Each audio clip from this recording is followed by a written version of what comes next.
Hey guys, it's Michael Whalen, and welcome to the Artist Expansion Podcast. This is episode number 22, and today we're going to talk about album covers. But before we start, I just want to say thanks.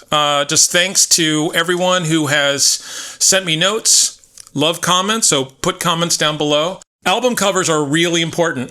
I've wanted to do this episode for a while, and I'm excited about jumping into this because I design covers for my clients at Artist Expansion. And if you want to know more about Artist Expansion, you can go to the website, artistexpansion.com. I love it because it's the very first thing you see. So whether you have a physical CD or vinyl album, or you're looking at it online, the digital version, the very first thing you see, the first impression you have of the music is the cover. And it really is the thing that's inviting you in to check it out. So you want to look for yourself, like, what are some of the covers that have really made you go, man, I got it. Man, this is so cool. I got to check this out.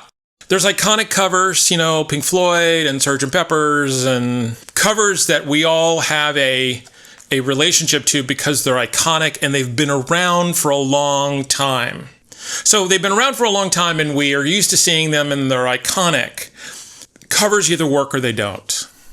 It's really that simple. So the most important thing about a cover is that it is expressing an identity of the artist, of the project. Like I was just saying, a great cover makes you want to listen to the music. I remember the very first album I ever bought, I bought because of the cover. Hot Buttered Popcorn. In fact, earlier this year, I did a single.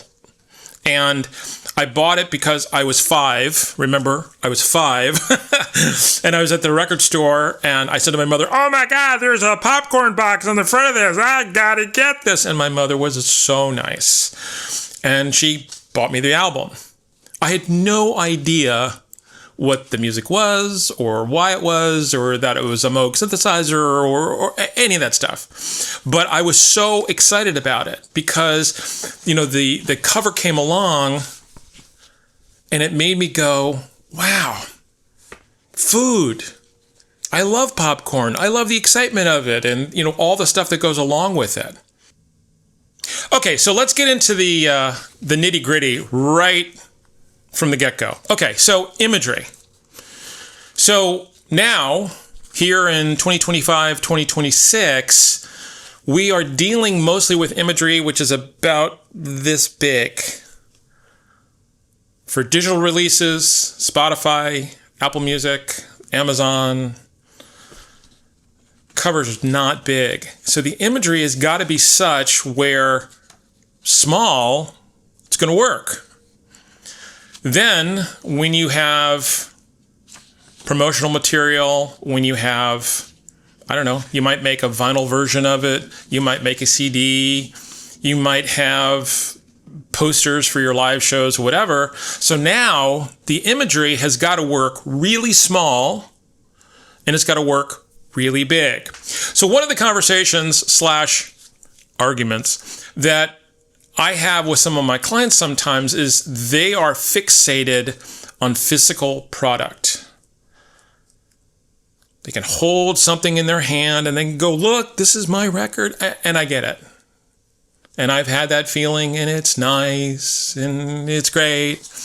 If you look at the cover that I did for Sacred Spaces, that was done by a very famous sci-fi artist, Michael Whalen, as compared to Michael Whalen, who is me. And I love it. And it looks great as a vinyl release. But it still has to work as a small cover. So right off the bat, you've got to have imagery that works, and it's going to work hard. So very often, I like to feature phases. Very often, I like to feature very simple imagery, or imagery that if you make it big, it's one thing, and if you make it small, it kind of almost turns into something else. So you really want to have imagery that supports the sound. Wait, hang on. I can hear your little brains thinking about this. It's really true. Like, you really want to have imagery which supports the sound. So, like, you've created this music. What does your music look like? Now, you don't want to get yourself locked into something, but, like, here is a great example. Close to the Edge. Yes, 1972. So Roger Dean, who's such a great artist, he created an entire world out of the sound of the band. So all of a sudden, not only were you listening to this music that was, progressive and cool and trippy and, the highest level of musicianship, and Close to the Edge is a great record if you don't know it. But you look at the album and all of a sudden you're escaping to that place. It's really genius in terms of as a piece of marketing. And then he has this very iconic logo for the band. So you want to be looking for yourself, how can you be creating imagery which is supporting the sound? It's opening a world, it's starting a conversation, and it's supporting your narrative and your brand of who you are as an artist. You know what your brand is as an artist, right? That's why you hire Artist Expansion to help you, right? So here's where I split from most art directors. And I have worked with many art directors. When I ran Real Music, we had a terrific art director, and we would disagree about emphasis. I think on a cover, the most important thing is the artist's name. So when I see it really small, I want to see the artist's name. When I see it really big, the image and the design needs to basically kind of take the name and kind of subsume it and frame it in such a way where, yes, there's more interest in whatever, but that name's not lost at a big size. So you want to look for yourself about how can you be creating a cover which is going to feature the artist's name, have imagery which is going to transform itself, whether it's small or big, be legible. One of the things that drives me crazy is typography, text, which is not legible. It drives me crazy, like crazy. One of the things that art directors talk about, and I sort of agree with this, is this idea of placement and hierarchy in an image. So where is the text placed in relation to the image?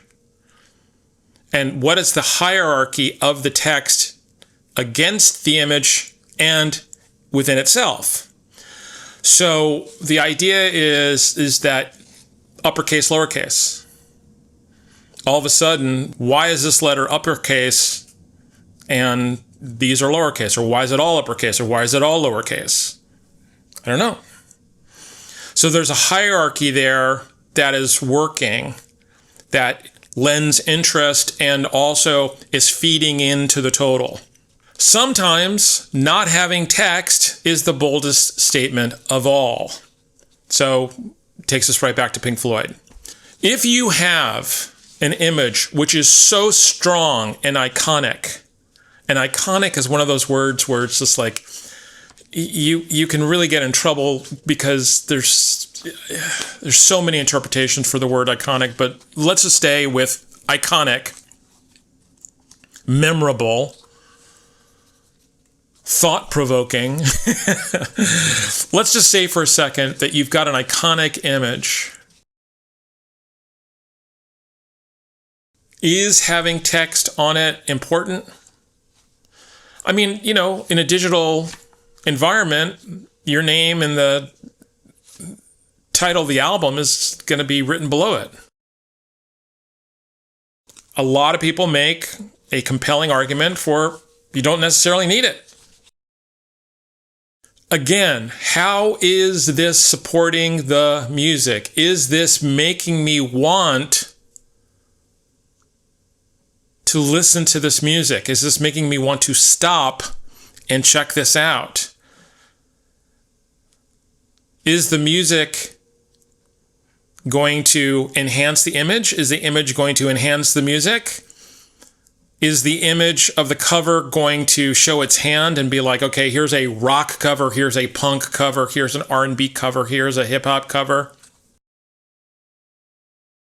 The other thing also that you really want to be dealing with is things like contrast and spacing.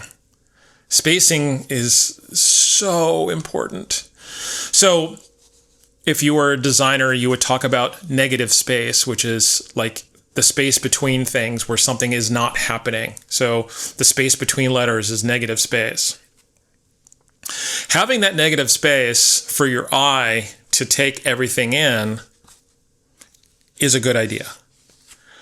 Is having the spacing between letters, basically go across the entire cover a good idea? I don't know. Is it supporting the music? Is it supporting the brand?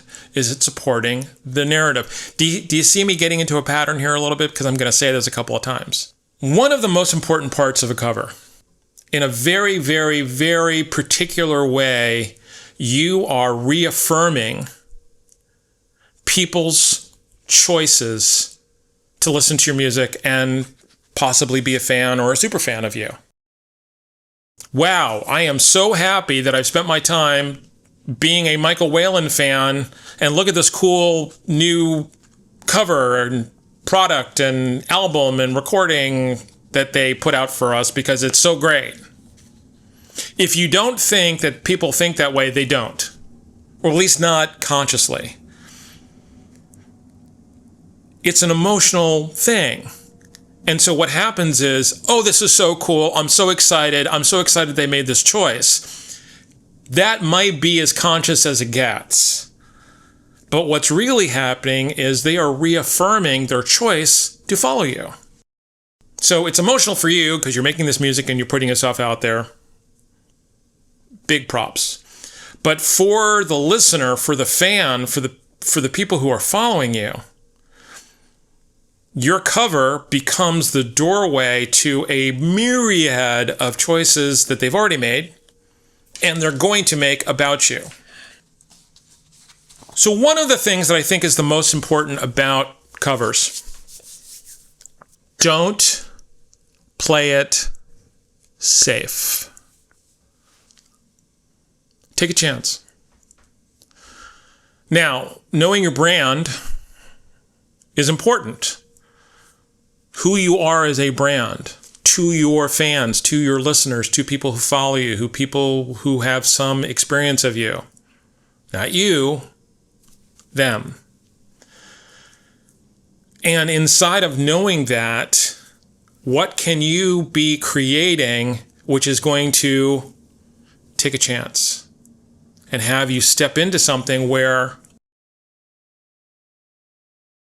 people remember it? People feel connected to it. They have a positive, emotional, visceral reaction to it. Here's the sound of a cover disaster. You go to a designer and you say something along the lines of, make it pretty. Oh, God. It's the worst. It's the worst thing you could do. Make it pretty. What does that mean? Pretty to me is not pretty to you. Your pretty and my pretty are not the same. It's like talking about jazz. Okay? You want me to talk about jazz? My jazz and your jazz are not the same. In fact, I would go as far as to say my rock and your rock are not the same. So anything that becomes interpretive, like wide open, is a real danger. So you really want to be as specific as possible. So if you don't have a lot of creative adjectives and you're not particularly verbal when it comes to this stuff, I don't know, create a vision board. You can do it on Pinterest or, one of those places. And it's helpful because I think for a designer, I think it becomes a way of kind of getting at least sort of emotionally kind of where you're going with this. The other part also is you have to be aware how much music is being released every day, every hour. So what are you doing that is going to break through? So your need to have it be pretty, whatever that means, is the kiss of death, because what you're doing is you are consigning your album to the forgettable pile. It's pretty. Yeah, it's okay. It's forgettable. Who cares? So very often when I have a pretty cover, watercolor sky, any one of the things that I've done, it's a pretty cover, but I've probably shot the photography on the front of the cover. I've probably created it from multiple elements in Photoshop and put it together myself. So there is a personal part of this that's not just, oh, it's a pretty cover because Michael created a pretty cover. It's like, okay, yeah, here's my music, but I've taken this image and created this design around the image such that this is how I want to frame my own work. Make a personal statement. I love that. Like when Fiona Apple, she'll draw a cover. She's not a great artist, but it's really emotional. And it's got a real energy to it. The French, they have this great word, frisson. It's got a frisson to it. It's got like this energy, which is kind of popping out of it. So don't sell out on yourself by doing something which is expected and stupid. Don't do that. Covers are so important. I also want to just take a second and talk about motion covers. So you are seeing them more and more and more. Not every aggregator takes them. Most of the time, you need to be signed to a major label before you can kind of get into it. And then Apple Music and Spotify a little, I think, is beginning to sort of show them, but definitely Apple Music. You can see motion covers, and they're really cool. And basically, they are a loopable 8-second to 35-second movie, which is square, which is some variation on your cover. You could think about motion covers. Again, you want to check with your aggregator and see if they take them. Check with your label, check with your, all the people kind of in the loop. And again, they're not going to be played everywhere, but they're becoming more and more of a thing.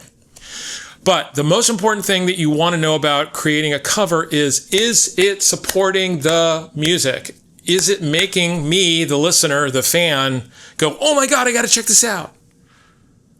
I'm going to change the trajectory of my life to listen to this music because the cover has now induced me to do that. That's a great cover. If you are a Michael Whalen client, your name is going to be legible, small, and big. So, I hope this has been great. I will see you soon. Thanks so much.